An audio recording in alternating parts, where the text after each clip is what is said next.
Sayyidina Umar lagi di dalam gereja mereka, ya, masuk waktu sholat, kalau tidak salah waktu sholat asar itu waktu. Maka saat itu digelarkan sejadah, dipersilahkan oleh pihak gereja kepada Sayyidina Umar untuk sholat di dalam gereja. Apa yang terjadi? Sayyidina Umar menolak. Kenapa menolak? Apakah menolak sholat di situ? Enggak, bukan. Beliau menolak bukan karena alasan dilarang di dalam agama sholat di dalam situ, bukan. Tapi beliau menolak, beliau bilang, saya khawatir kalau saya sholat di sini, datang satu masa umat Islam akan merebut gereja kalian karena ini udah menjadi tempat sholatnya saya. Paham?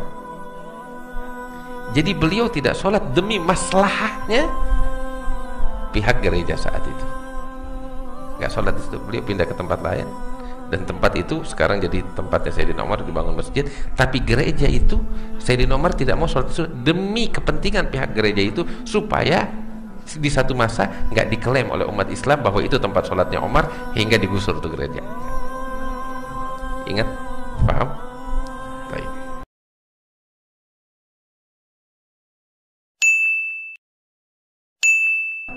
Pertanyaan pertama, dakwah di gereja gimana? Ini kembali kepada hukum fikih.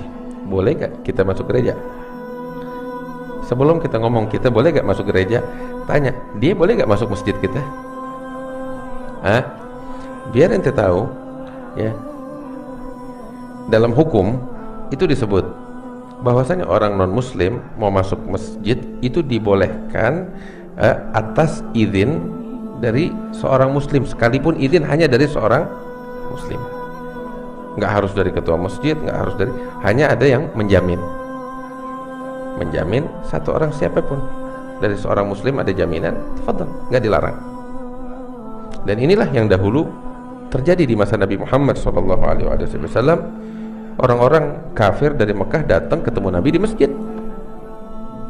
Waktu mereka datang ke Madinah, datang ketemu Nabi di masjid. Bahkan lebih dari itu, rombongan dari Nasara, ya, datang menghadap kepada Rasulullah SAW, disambut oleh Nabi Muhammad di masjid. Dan di dalam suatu riwayat disebutkan bahwasanya masuk waktu sholatnya mereka diizinkan oleh Rasulullah untuk sholat, ya, di pojokan masjid. Baik, jelas? Baik. Nah sekarang sebaliknya, kita masuk ke rumah peribadatan mereka, boleh gak? Kalau kita masuk untuk beribadah, ya dilarang. Kita masuk untuk beribadah dengan ibadahnya mereka, nggak boleh. Namun beda halnya, kita masuk bukan untuk beribadah dengan ibadahnya mereka, maksudnya beribadah dengan agama mereka, bukan, tapi untuk kepentingan tertentu. Di dalam agama nggak dilarang. Dan ini terjadi oleh Sayyidina Umar ibn al-Khattab tatkala pembebasan, penaklukan Baitul Maqdis. Saat itu yang berkuasa di Baitul Maqdis adalah kaum Nasrani. Kunci-kunci Baitul Maqdis di tangan mereka dan diserahkan saat kemenangan itu kepada Sayyidina Umar ibn al-Khattab. Dan Sayyidina Umar keliling melihat Masjidil Aqsa, Baitul Maqdis. Terus diajak juga, didampingi oleh pemimpin gereja saat itu, pemimpin Nasrani saat itu, mendampingi Sayyidina Umar bin Khattab, ya, untuk keliling. Dan di antara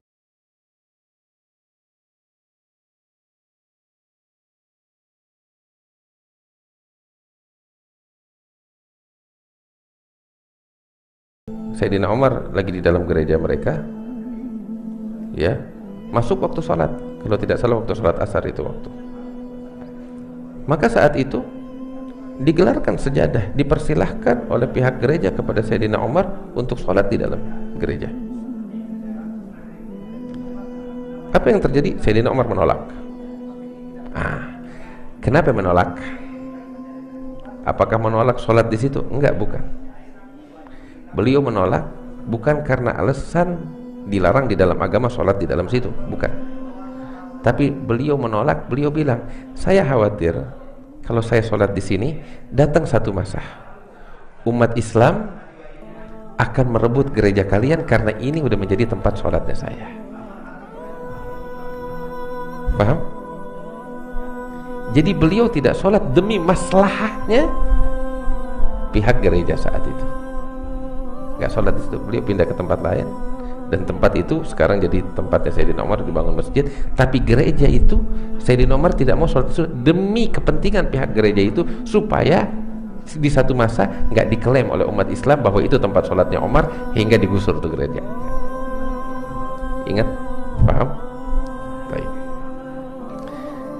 Dari sini kita udah paham bagaimana. Ya orang yang mau masuk gereja untuk menyembah selain Allah ya dilarang. Tapi kalau untuk kepentingan yang lain nggak dilarang. Nggak dilarang sama sekali. Baik. Ada sedikit ingin saya sampaikan satu kisah. Ya.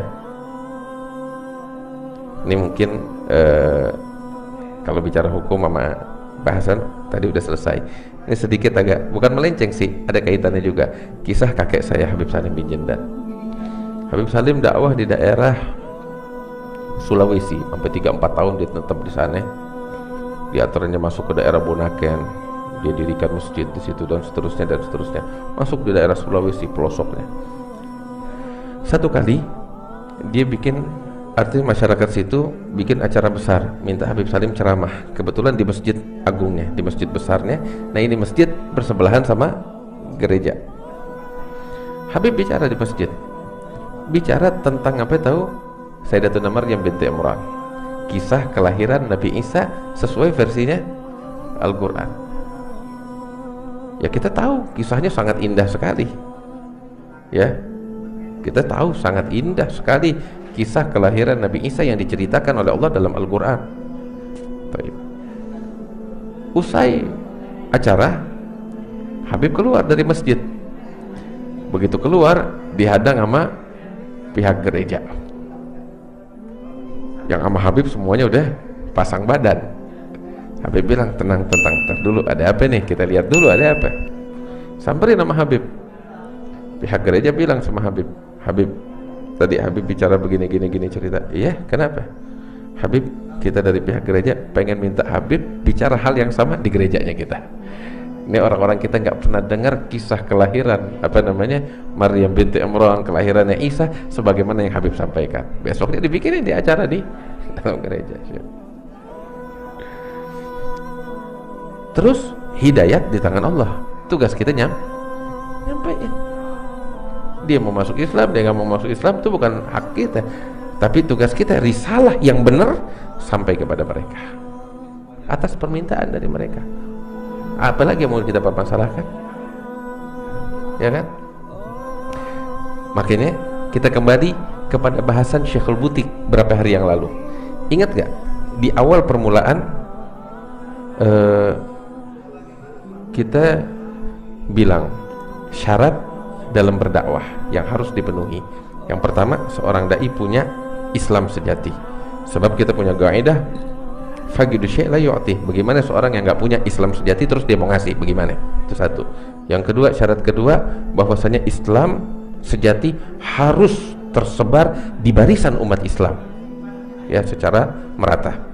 Dan yang ketiga, di dalam gerakan dakwah, seorang dai harus memahami betul hukum-hukum Allah di dalam yang berkaitan dengan dakwah, sehingga dia berdakwah bukan atas gerakan dakwah yang dia lakukan, bukan atas dorongan gairah semata, tapi juga dengan aturan hukum.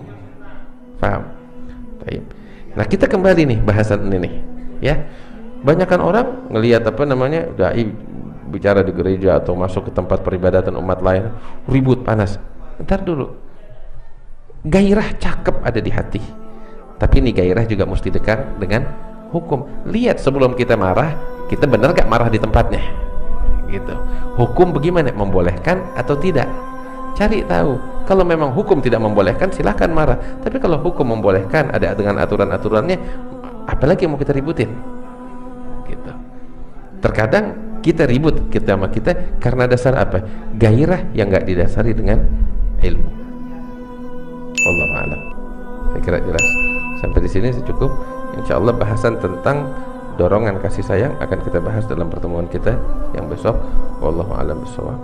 Al-Fatihah bil-qabul tamam bil-surah sallallahu alaihi wa batinan wa ila hadratin Nabi Muhammadin sallallahu alaihi wa sallam. Al-Fatihah.